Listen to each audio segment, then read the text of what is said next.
24절까지 말씀입니다. 시편 71편 14절에서 24절까지 말씀이지요.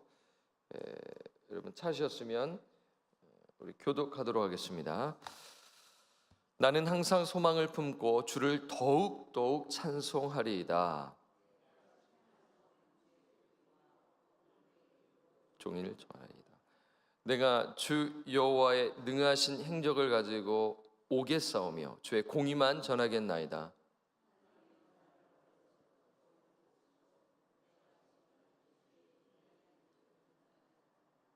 하나님이여, 내가 늙어 백발이 될 때에도 나를 버리지 마시며 내가 주의 힘을 후대에 전하고 주의 능력을 장래의 모든 사람에게 전하기까지 나를 버리지 마소서. 지극히 높으시니이다. 하나님이여, 주께서 큰 일을 행하셨사오니 누가 주와 같으리이까.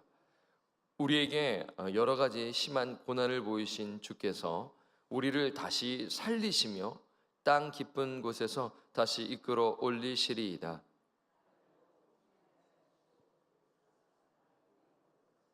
나의 하나님이여, 내가 또 비파로 주를 찬양하며 주의 성실을 찬양하리이다. 이스라엘의 거룩하신 주여, 내가 수금으로 주를 찬양하리이다. 주께서 속량하신 내 영혼이 즐거워하리이다. 함께 읽겠습니다. 나의 혀도 종일토록 주의 의를 작은 소리로 읊조리오리니 나를 모해하려 하던 자들이 수치와 붕한을 당하니이다. 아멘. 우리 어제 이어 71편을 우리가 묵상하고 있어요. 71편을 묵상하면 우리 시인의 그 간절함을 느낄 수가 있죠. 그런데 이 시인은 어떤 사람입니까? 구체적으로 18절과 9절을 보면 알 수가 있어요. 18절에 보니까 하나님이여, 내가 늙어 백발이 될 때에도 나를 버리지 마시며, 또 9절을 보니까 늙을 때에 나를 버리지 마시며 내 힘이 쇠약할 때에 나를 떠나지 마소서. 71편의 시인은 노인이죠. 이 시인은 그 인생 말년에 원수들로부터 압력을 받고 있었어요. 그때 이 시인은 하나님께 도움을 구하는 것입니다. 하나님, 나를 보호해 주옵소서. 하나님, 나를 살려 주옵소서. 우리도 그렇지 않나요? 이루 말할 수 없는 고통이 찾아올 때 하나님께 도움을 간구하는 것입니다. 하나님, 저를 살려 주옵소서. 하나님, 살 길을 열어 주옵소서. 저를 도와 주옵소서라고 기도합니다. 오늘 이 새벽에도 정말 하나님 도와주세요. 하나님, 저희 가정을 살려주세요. 또 우리 자녀들을 위해 또 기도하실 줄 압니다. 하나님, 우리 자녀들을 주님 살려 주옵소서 라는 기도를 하실 것입니다.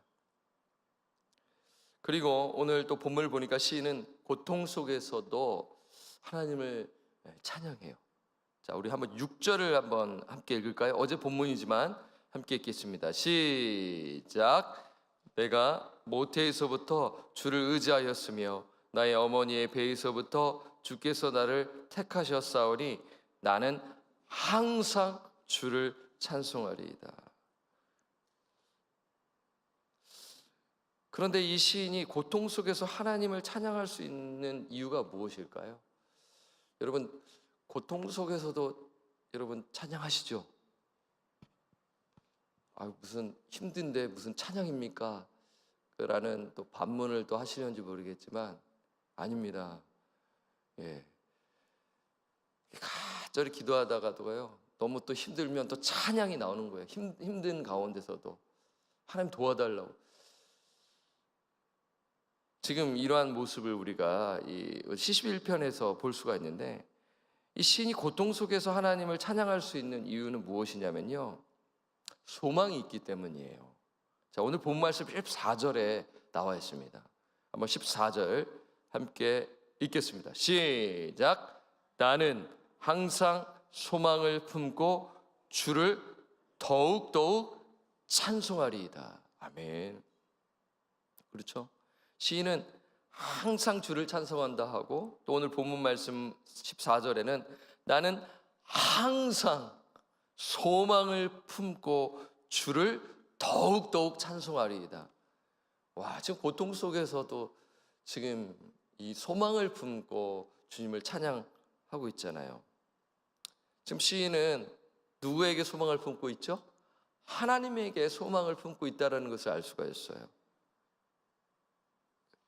자, 5절을 보면 나와 있죠. 5절 제가 읽겠습니다. 주 여호와여, 주는 나의 소망이시요 내가 어릴 때부터 신뢰한 이시라. 와, 그러니까 이 시인은 노인입니다. 이 노인은 어렸을 때부터 신앙생활을 한 것이죠. 그 어렸을 때부터 하나님을 붙들었어요. 근데 고통이 찾아옵니다. 인생 말년이면 좀 편안하게, 어떻게 보면은 아무 일 없이 살아야 할 텐데, 근데 이 말년에도 고통이 찾아오는 것이.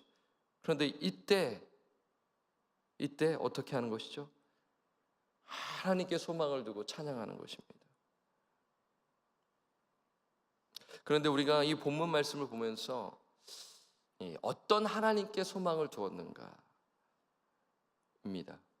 그것은 공의의 하나님이죠. 우린 이것을 분명히 또 알아야 할 것인데요. 여러분 한번 15절을 보게 되면 이렇게 말씀해요. 내가 측량할 수 없는 주의 공의와, 그렇죠, righteousness, 구원을 내 입으로 종일 전하리이다. 또 16절 하반절에는 주의 공의만, righteousness. 또 19절에 하나님이여 주의 의가, righteousness. 24절에도 나의 혀도 종일토록 주의 의를 작은 소리로 읊조리오니, righteousness. 여러분, 하나님은 공의로우십니다. 지금 시인은 공의의 하나님께 소망을 두고 기도하고 있잖아요. 찬양하고 있잖아요. 하나님께서 공의로우시다라는 것은 어떤 의미가 있나요? 이런 의미가 있습니다. 하나님은 완전하시다. 하나님께서 하시는 모든 행동이 신뢰할 만하다라는 거예요. 그리고 하나님께서 세우신 목적은 결코 변하지 않는다라는 의미가 있어요. 이게 의입니다. 하나님의 의입니다. 또한 공의의 하나님은 악인을 반드시 어떻게 하세요? 심판하십니다. 그가 지금 잘 먹고 잘 살지라도, 떵떵거리며 잘 살지라도 그 악인, 하나님 기준에 봤었을 때 예수를 믿지 아니하고 하나님의 뜻대로 행하지 아니하는 자는 지금 잘 살고 잘 되는 것처럼 보이지만 결국 그 악인은 하나님께서 어떻게 하세요? 심판하신다. 왜요? 하나님은 의로우신 하나님이시기 때문이죠. 반면에 의인은 어떻게 하세요? 이렇게 세우십니다. 의인이 못 살지라도, 의인이 고통에 처할지라도, 어려움에 처할지라도, 어떻게 보면 아쉬움이 있을지라도, 그러나 그 의인, 하나님께서는 그 의인을 어떻게 하신다? 회복시키시고 일으키신다라는 것이에요. 자, 20절에 보게 되면 알 수가 있습니다. 20절 함께 읽겠습니다. 시작.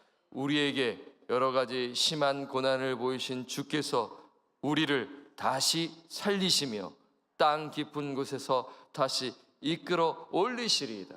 아멘. 좀 시인이 지금 믿음이 있잖아요. 하나님을 신뢰하잖아요. 공의의 하나님을 알고 있기 때문에, 이미 경험했기 때문에 지금 이것을 알고 하나님께 소망을 두며 찬양하고 있는 것이죠. 그렇지 않습니까? 자, 22절과 23절에 보게 되면 나와 있죠. 나의 하나님이여, 내가 또 비파로 주를 찬양하며 주의 성실을 찬양하리이다. 이스라엘의 거룩하신 주여, 내가 수금으로 주를 찬양하리이다. 23절 함께 읽겠습니다. 시작. 내가 주를 찬양할 때 나의 입술이 기뻐 외치며 주께서 속량하신 내 영혼이 즐거워하리이다. 아멘. 그렇습니다. 하나님께 소망을 두는 이 시인은 고통 속에서도 하나님을 찬양해요. 어떻게 찬양할 수 있습니까? 그에게 소망이 있기 때문이죠. 저와 여러분 어떠십니까? 지금 고통 가운데 계십니까? 근심과 걱정과 염려 가운데 계십니까? 낙심하지 마십시오. 왜 그렇습니까? 우리에게 소망이 있기 때문입니다. 공의의 하나님이 계시기 때문에 우리를 붙드십니다. 우리를 끝까지 책임져 주십니다. 우리를 눈동자같이 보호해 주십니다. 그런데 오늘 본문을 깊이 더 묵상하면 우리에게 또 위로가 되는 메시지를 또 발견할 뿐만 아니라 도전을 주는 기도가 있습니다. 우리가 이제 어제 그저께 이렇게 또 시편 말씀을 묵상하면 어떻게 보면 간구 기도만 있는 것이 아닌가라고 생각할 수 있지만 아니죠. 하나님 살려주세요, 도와주세요 라고 간구 기도로 그칠 것 같은데 그렇지 않습니다. 도전을 줍니다. 쉽게 말씀드리면 하나님의 영광을 바라며 하나님의 영광이 나타나요. 그러니까 하나님께서 역사하셔서 하나님의 그 역사하심을 체험한 또 다른 사람들이 나를 살리시고 공동체를 살리신 그것을 본 자들이 하나님이 위대하시다, 하나님의 능력이 많으시다라며 선포하며 나가게 앞서서, 그러니까 뭐예요? 하나님의 영광을 위한 기도를 시인은 드리고 있어요. 오늘도 마찬가지입니다. 시인은 어떻게 보면 우리가 이렇게 생각할 수 있잖아요. 하나님 살려주세요, 도와주세요, 찬양합니다. 거기까지는 할 수가 있잖아요. 오늘 이 새벽에 나오신 이 분들 그렇지 않습니까? 그런 기도를 들으실 하나님께 아뢰실 것입니다. 네, 기도의 용사들이기 때문이죠. 또 오늘 우리가 이제 보게 되면 이제 그렇게 또한 그칠 수 있겠지만 도전을 주는 기도 내용이 있는데 어떤 기도인가요? 자, 15절에서 17절 말씀을 보게 되면 도전이 주는 기도의 내용이 있다라는 것이에요. 자, 15절 제가 읽겠습니다. 내가 측량할 수 없는 주의 공의와 구원을 내 입으로 종일 전하리이다. 16절 내가 주 여호와의 능하신 행적을 가지고 오겠사오며 주의 공의만 전하겠나이다. 17절 함께 읽겠습니다. 시작. 하나님이여 나를 어려서부터 교훈하셨으므로 내가 지금까지 주의 기이한 일들을 전하였나이다. 여러분 어떤 메시지가 있는지 여러분 눈치채셨을 것입니다. 15절에서 17절에서 반복된 표현이 무엇이죠? 전하리이다, 전하겠나이다, 전하였나이다, 이렇게 이야기하고 있죠. 지금 노인의 기도 속에는 하나님의 공의와 구원, 하나님께서 행하실 일들을 자신의 입으로 종일 전하겠다라고 선포하고 있어요. 한마디로요, 이 시인은 사명자로 살겠다고 결단하고 있는 것입니다. 아니 좀 쉬면 되지 않겠습니까? 이 정도 했으면 그래도 괜찮지 않나요? 그렇지 않은 것을 볼 수가 있겠죠. 그런데 시인은 누구에게 하나님을 전하겠다고 결단합니까? 18절 말씀이 중요합니다. 자, 18절 말씀 함께 읽겠습니다. 시작. 하나님이여 내가 늙어 백발이 될 때에도 나를 버리지 마시며 내가 주의 힘을 후대에 전하고 주의 능력을 장래 모든 사람에게 전하기까지 나를 버리지 마소서.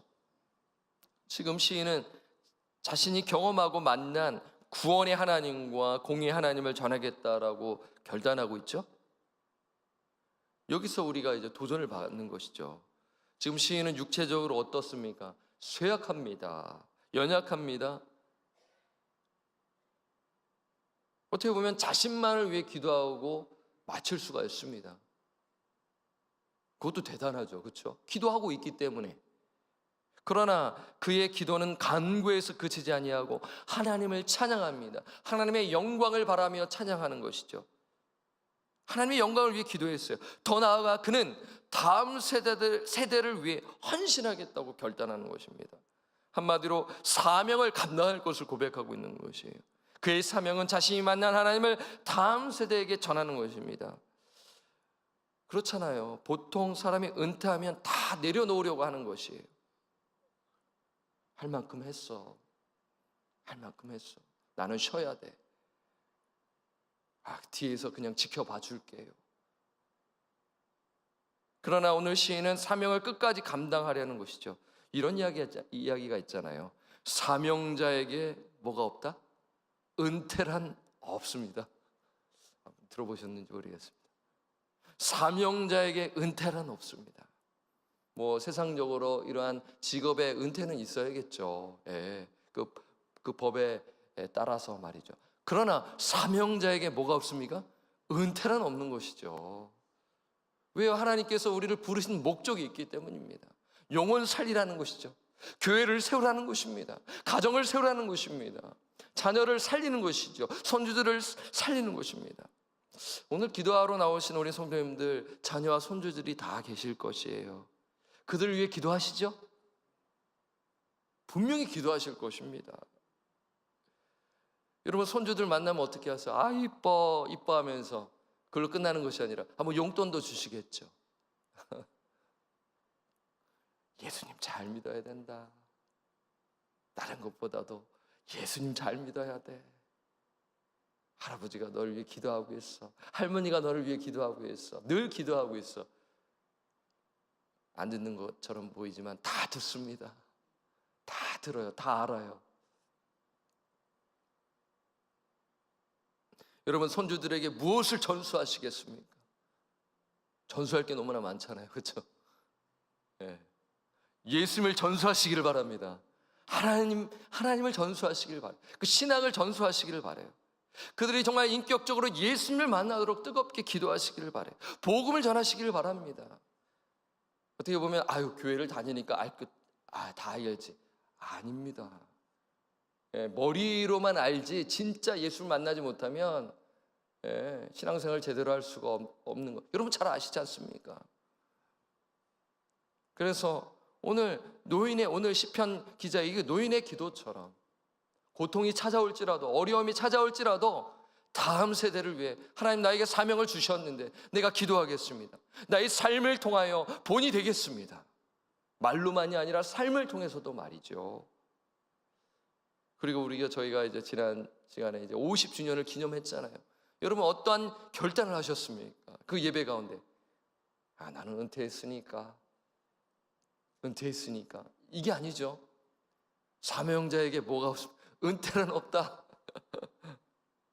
지구촌 교회 앞으로 50년 후에 내 삶을 통해 내가 신앙을 전수해야 할 것 해야겠다. 내가 도울 길이 무엇이 있지? 일단은 뭐예요? 모이게 힘쓰시고 늘 이 자리를 지키시고 정말 기도하시고 또한 하실 수 있는 그 분량의 대로 정말 순종하며 사신다면 사명자로 감당하시는 것이라 저는 생각이 듭니다. 오늘 시편 기자처럼 기도하시고 그러한 또 사명을 감당하시는 저와 우리 권속들 되시기를 주님의 이름 부탁드리고 간절히 축원합니다. 아멘. 기도하겠습니다. 하나님, 시편 71편 말씀을 통해 우리에게 주시는 메시지를 묵상합니다. 시인은 고통이 찾아왔습니다. 참 어려운 것을 또 당해 또 하나님께 부르짖는 기도의 제목을 보게 됩니다. 그렇지만 그는 하나님을 찬양하며 하나님의 영광을 위해 기도하였고 더 나아가서는 다음 세대에게 하나님의 능력과 하나님의 그 권능을 전하겠다라고 선포합니다. 하나님, 이게 쉽지 않음을 우리는 잘 압니다. 우리가 육체가 쇠약해지고 또 어려움이 찾아오면 다 내려놓고 아무것도 하지 않으려는 그런 마음이 있기 때문이죠. 하나님, 오늘 이 말씀을 통해 우리에게 큰 울림을 주고 있음을 보게 되오니 하나님, 성령께서 우리의 마음을 터치하여 주셔서 다음 세대를 위한 기도를 하게 하시고 내가 무엇을 도울까, 어떻게 섬길까 기도하며 나아가는 그런 사명자로 살아가는 우리 기도의 용사들이 되게 하여 주옵소서. 아버지, 하나님, 정말 우리의 힘으로 할 수가 없습니다. 그렇기 때문에 하나님 늘 말씀을 붙들고 그리고 그 말씀 붙들고 기도하고 또 우리가 또 순종합니다. 그렇게 할 때 하나님의 역사와 하나님의 능력이 나타날 줄 믿사오니, 그리하여서 우리 다음 세대 앞으로의 그 50년 우리 지구촌 교회를 늘 함께 하시고 지켜주시고, 어린아이에서부터 우리 어르신에 이르기까지 정말 한 분 한 분도 빠짐없이 사명자로 감당하여 이 메릴랜드 땅에서 없어서는 안 될 꼭 필요한 교회로 주님 세워주시고 인도하여 주옵소서. 아버지, 우리 청년들을 일으켜 주옵소서. 주여, 하나님의 헌신된 일꾼들이 일으켜 주옵소서. 그러기 위해서는 저의 기도가 필요하고 저희들의 순종이 필요합니다. 하나님께서 우리 교회를 늘 보호하시고 사명을 감당하는 정말 다음 세대를 세우는 교회가 될 수 있도록 주님께서 붙드시고 인도하여 주옵소서. 감사 찬양을 드리었고 우리를 죄로부터 구원하여 주신 우리 구주 예수 그리스도의 이름으로 축복하며 기도드립니다. 아멘. 하늘에 계신 우리 아버지여, 이름이 거룩히 여김을 받으시오며 나라가 임하시오며 뜻이 하늘에서 이루어진 것 같이 땅에서도 이루어지이다. 오늘날 우리에게 일용할 양식을 주옵시고 우리가 우리에게 죄 지은 자를 사하여 준 것 같이 우리 죄를 사하여 주옵시고 우리를 시험에 들게 하지 마시옵고 다만 악에서 구하시옵소서. 나라와 권세와 영광이 아버지께 영원히 있사옵나이다. 아멘. 또 여러분의 개인의 기도의 자리로 나아가시도록 하겠습니다.